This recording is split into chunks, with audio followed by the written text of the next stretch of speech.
lokacin da ina baka wancan labari din lokacin da na zo garin nan abin da na fara riƙewa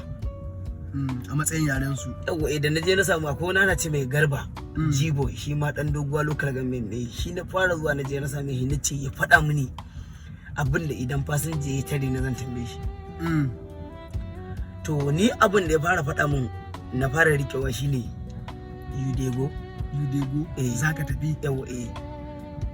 shine wanda na fara riƙewa sai kuma Hamoti gobe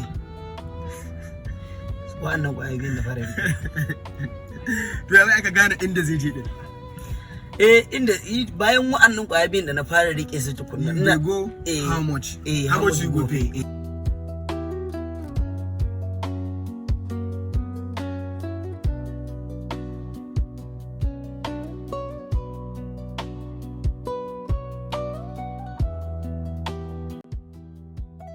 abin da na fara riƙewa kenan ka gane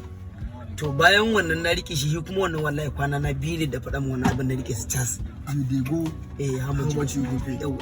an gama da wannan labari yawa wannan kawai na fara rikewa to da kuma na rike wannan har ga Allah sai idan fasinja ya tare dama wannan na rike shi idan muka yi wannan magana da shi sai na ce masa sai aka faɗa min wani shi kuma I don't know the place ban san gurin ba yawa da kaji su kuma sun ce to dan wani abu tici shikenan wa'annan na fara rikewa a garin na gane da su na daɗe ina rayuwa na a garin nan kafin na dan san wasu abubuwa dan akwai fasinjan bai da tare ni a cikin mahin yana magana sai in ce gano da shi an yi to wa'annan kalmomin su na fara rikewa amma a yanzu dai a hankali yanzu kan sai dai ka yanka mutum a yanzu kan dai Allah kuma ya yi sai gaskiya mun dan san abubuwa da dama ya yanayin daɗin alaƙa da mutanen da bayan arewa ba ya za ka fassara shi irin yadda da amana irin wannan domin Allah ba zan ɓoye maka ba yanzu a nan garin za ka iya siyan android ɗin ka kai yawo inda kake so ba da fargaba ba za ka bata a cikin keken ka wallahi tallahi za ka shiga ainihin cikin jagwalgwalin su wanda ba sa ji ma irin wanda ba sa jin nan local din nan irin criminal ɗin garin Enugu amma gaskiya ba sa irin kwace-kwacen nan na waya ko na wayo ba a cika yi ba haka sai ka ji kaman ma a ce haka irin garin Kano yake wallahi kuma ba a irin kwace-kwacen mashinan nan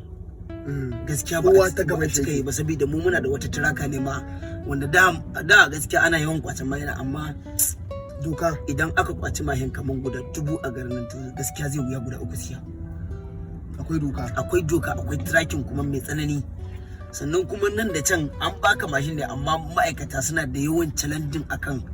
su gane cewa mashin din nan gaskiyan kai kake tuka ta ko ba kai bane kuma misali akan ku yanzu masu tukin ana binciken ana binciken mu yadda ya kamata domin Allah a garin Enugu saboda zaka iya samun mutum ya karɓi mashin din wani idan su ga mashin din ba ma mashin din ka bane gaskiya baka da wani cin hanci da zaka ba su ka tafi da mashin din nan sai sun yi bincike sun gane gaskiyan mashin din na waye ta wannan bangaren suna kokari yawa ta wannan bangaren gaskiya suna kamantawa yadda ya kamata matasa suna kuka ko korafin babu sana'a me za ka ce a nan gari Enugu entirely a arewa za ka ji mutum yana cewa ba sana'a a arewa gaskiya akwai irin wannan amma gaskiya domin Allah a nan da garin Enugu gaskiya komai kankantar yaro inda ya gama irin primary school din a inda ya gama secondary school din gaskiya za ka same da sana'a akwai sana'a gaskiya zai wuya kaga ka samu mutum gaskiya mu wuyaci ne ma kai babu ma dan yawanci za ka gansu da sana'antun su abu guda ne yanzu abba ka bani labarin shi na menene mafi jin daɗi game da sana'ar nan a gare Enugu gaskiya domin Allah irin mu dai kamar yan arewa yawanci akwai mutanen da suke alfahari da sana'a a daidaita sau a garin Enugu fiye da noma mu dai yan arewa wanda muke zana gaskiya muna alfahari da sana'an keke a nan garin Enugu ya fi mana noma saboda ana samun abin da ake zo aka bi nema yawa saboda wallahi mutum yanzu zai dan noma buhu 20 buhu 30 duk zai siyar da su tas wani ya aure wani abu na amma insha Allah idan ya zo garin Enugu da wannan adaidaita sau ɗin shi zai nemi kuɗin taki kuma ya ci da iyalan shi kuma ya noma shi hankali wacce ya kuma na bara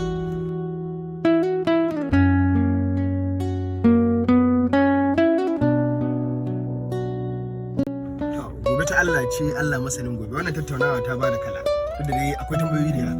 inda ma ta samu wata rana sai a zo a sake yi